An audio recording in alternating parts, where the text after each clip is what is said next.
Latest updates के लिए ultra channels को सब्सक्राइब करें और बेल आइकन को प्रेस करें।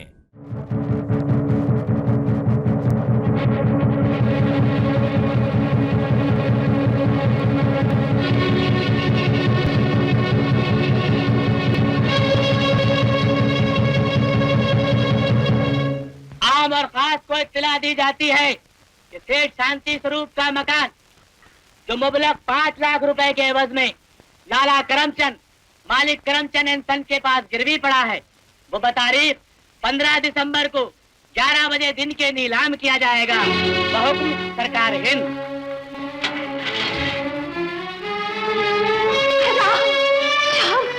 सुना तुमने? सुना, करमचंद हमारी हवेली नीलाम करवा रहा है।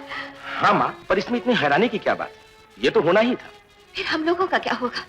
इस घर के सिवा और कौन सा ठिकाना है हमारा? मेरे दफ्तर के ऊपर एक कमरा खाली है, मैंने तो वहां चले जाने का फैसला कर लिया। और जब तक मुझे कोई जगह नहीं मिलती, मैं किसी दोस्त के यहाँ वक्त गुजार लूंगा। माँ, तुम इतनी चिंता क्यों करते हो? गीता देवकी और तुम्हारे लिए कहीं एक कमरा किराए पर ले दूंगा। हाँ, किराया मुझे ही देना पड़ेगा तो ठीक है, दे दूंगा। किराया दे दोगे? बड़ा एहसान करोगे बेटे। बेशर्म, पुरखों की इज्जत के लिए बेटे अपनी जान दे दिया करते हैं। इतने बड़े आदमी के बेटे होकर तुम्हारे दिल कैसे इतने छोटे हो गए? क्या तुमसे इतना भी नहीं हो सकता? थोड़ा सा रुपये अपने पास से निकाल कर थोड़ा और कहीं से इंतजाम करके अपना वो घर बचा लो जिसमें तुम्हारे पिता ने अपने प्राण छोड़े थे। मगर माँ, इतना रुपए इकट्ठा करना नामुमकिन है। अरे कम वक्त, माँ के दूध की कीमत इतनी तो चुका दो कि मेरी आत्मा मेरे शरीर को एक किराए के मकान में न छोड़े। कम से कम मेरा मुर्दा तो घर से निकलने दो। ओहो, तुम समझती क्यों नहीं हो माँ? ये घर नीलामी में 10-15 लाख रुपए में बिकेगा। करमचंद का कर्ज चुकाने के बाद हम तीनों भाइयों को कम से कम 2-2, 3-3 लाख रुपए मिलेंगे। उन रुपयों से हम अपना घर बना लेंगे। आखिर पुरानी लकीर को हम कब तक पीटते रहे? बदले हुए जमाने के साथ हमको भी बदलना चाहिए। बदल जाओ, वक्त बदल जाए, लेकिन मैं नहीं बदलूंगी। मैं नहीं बदलूंगी। मैं तो सिर्फ इतना ही जानती हूँ, जिस घर में मैं महारानी बनकर आई थी, उस घर से मेरी लाश ही निकलेगी। हे भगवान, ये मकान नीलाम होने से पहले मुझे इस दुनिया से उठा लेना, इस संसार से उठा लेना। देवकी दीदी! कन्हैया! दीदी, ये लो, संभालो अपने लाडले को। ये बहुत बिगड़ गया है। अगर इसे काबू में ना रखा गया तो ये एक दिन खानदान के नाम को जरूर पट्टा लगाएगा। ये जा जहन्नम में, खानदान के नाम को पट्टा तो लग ही रहा है। करमचंद इस घर की नीलामी करवा रहा है। ये सुनकर माँ को बहुत दुख हुआ और वो बेहोश हो गई। कन्हैया, तुम घर में चलो, शायद तुम्हारी आवाज सुनकर माँ को होश आ जाए। चलो चलो। लेकिन दीदी, मैं अंदर कैसे जा सकता हूँ? मामी ने कसम जो दिलाई है। दीदी, तुम मम्मी के पास जाकर बैठो, मैं डॉक्टर को बुला के लाता हूँ।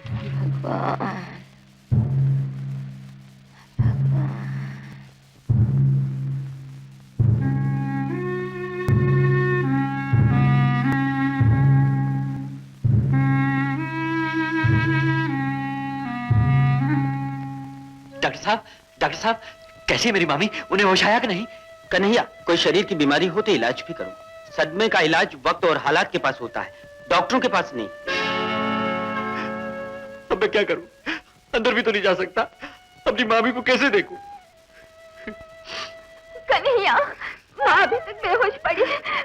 बेहोश होने से पहले कह रही थी कि मकान नीलाम होने से पहले भगवान मुझे इस संसार से उठा ले। नहीं दीदी, ऐसा कभी नहीं हो सकता। मेरी मामी अभी बहुत दिन जिएगी। दीदी, तुम मामी के पास बैठो, उन्हें होश आए तो कहना कन्हैया कुछ ना कुछ करके ही आए। कन्हैया, जब शांति स्वरूप के अपने ही बेटे चाहते हैं कि उसका मकान नीलाम हो जाए, तो फिर तुम क्यों वकालत कर रहे हो? लाला जी, उस मकान में जहां आज भूतों और चुड़ैलों का निवास है, वहां एक पुण्य आत्मा भी है, और वो है मामी। वही मामी जिसे एक जमाने में आप भी साक्षात देवी मानते थे।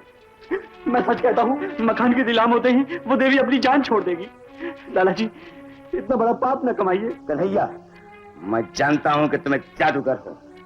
उम्र भर तुमने शांति स्वरूप पे जादू डाले रखा, और अब अपनी मखनातीसी बातों से मुझे बरगलाने की कोशिश कर रहे हो। चल जाओ यहाँ से। लाला जी, मैं आपके हाथ जोड़ता हूँ, आपके पाँव पड़ता हूँ। मकान की नीलामी न कराइए, मेरी मामी को बचा लीजिए, मेरी मामी को बचा लीजिए। मैं लेना कर, मैं शांति स्वरूप नहीं जो एक नौकर को मुंह लगाता हूँ। निकल जाए यहाँ से, चला जाए यहाँ से।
हे भगवान, मैं तुमसे अपनी मामी की जान की भीख मांगने आया हूँ। भगवान, इसी मंदिर में मामा और मामी ने मुझे तुम्हारे चरणों में पाया था।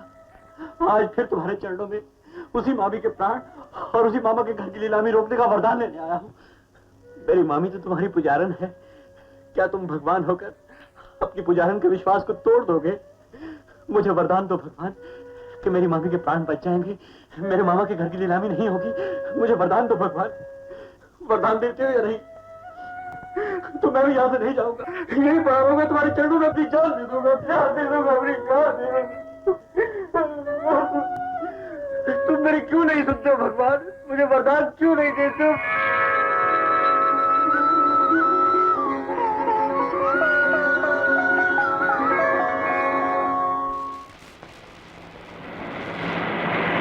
ड्राइवर, तेज गाड़ी चलाओ। कल सुबह तक हमें बंबई वापस पहुंचना है, वरना सेठ शांति स्वरूप का घर कैसे नीलाम होगा?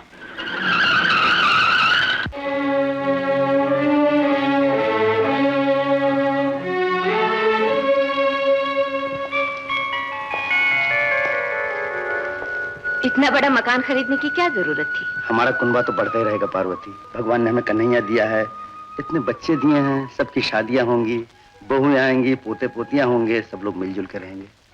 दुनिया कहेगी कि हम दोनों जैसे भाग्यवान कौन होंगे, जिनके घर में सब लोग प्रेम और मिलाप से रहते हैं।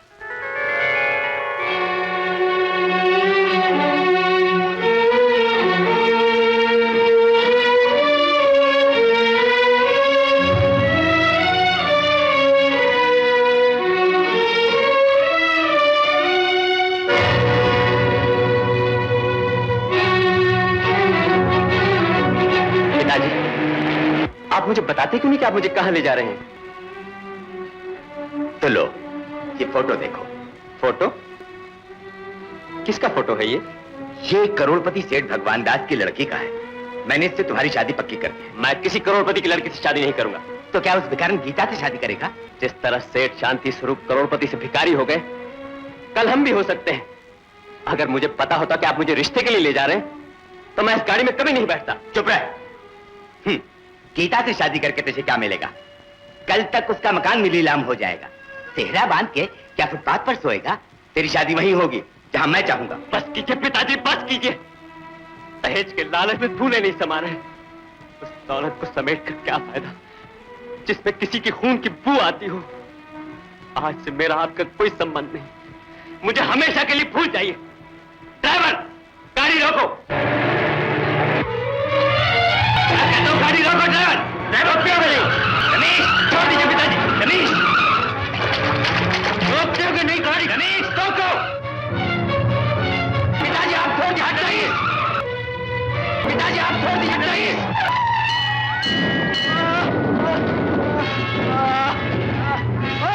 बचाओ।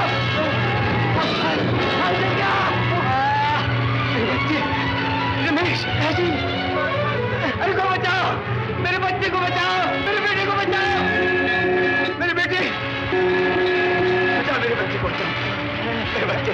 रमेश बेटा, जी बेटा, रमेश, मेरे बच्चे, मेरे बच्चे,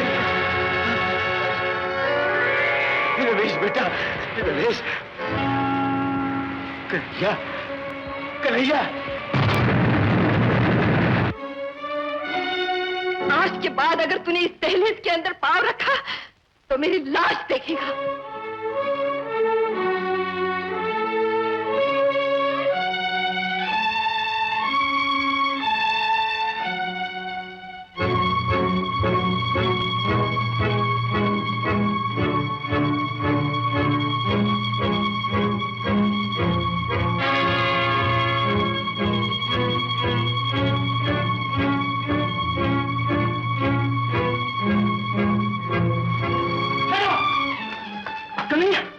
चोरी करने आया है? नहीं, मैं चोरी करने नहीं आया। खान के अंदर क्यों घुसा तू? चोर है? नहीं, मैं चोर नहीं हूँ, मैं चोर नहीं, मुझे छोड़ दो। पकड़ो उसे, छोड़ दो मुझे, छोड़ दो, मैं चोरी करने नहीं आया। मामी भैया,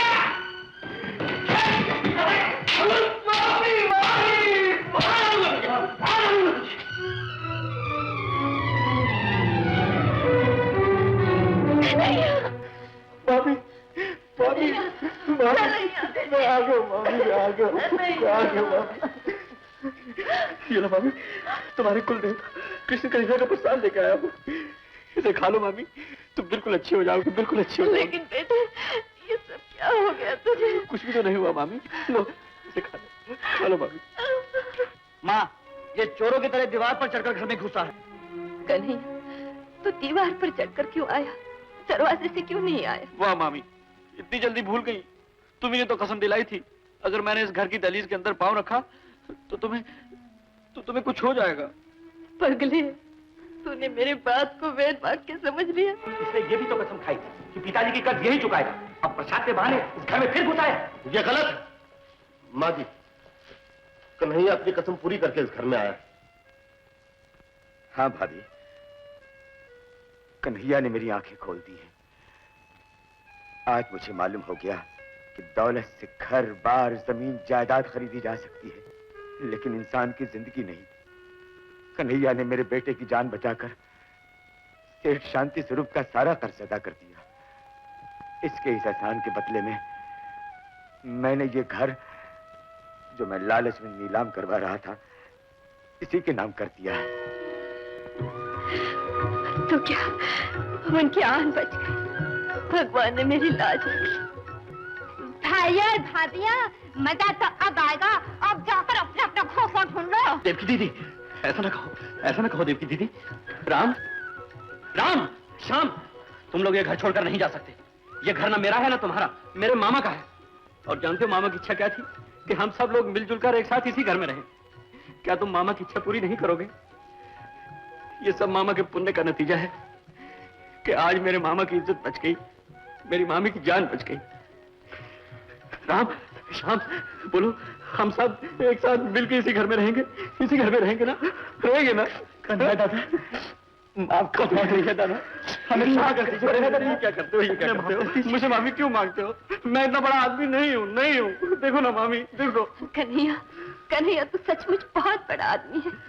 तेरा दिल जो बड़ा है, तू बड़ा मेहरबान है बेटे, बड़ा मेहरबान। माँ जी, इस खुशी के मौके पर लाला जी एक और उधारी फेरना चाहते हैं। मेरा मतलब चुकाना चाहते हैं। भूलिए ना लाला जी। हाँ भाभी, क्या मैं रमेश के लिए गीता का हाथ मांग सकता हूँ? कन्हैया, मामी, हाँ लाला जी, क्यों नहीं। गीता, रमेश, अपना हाथ ला। ऐसे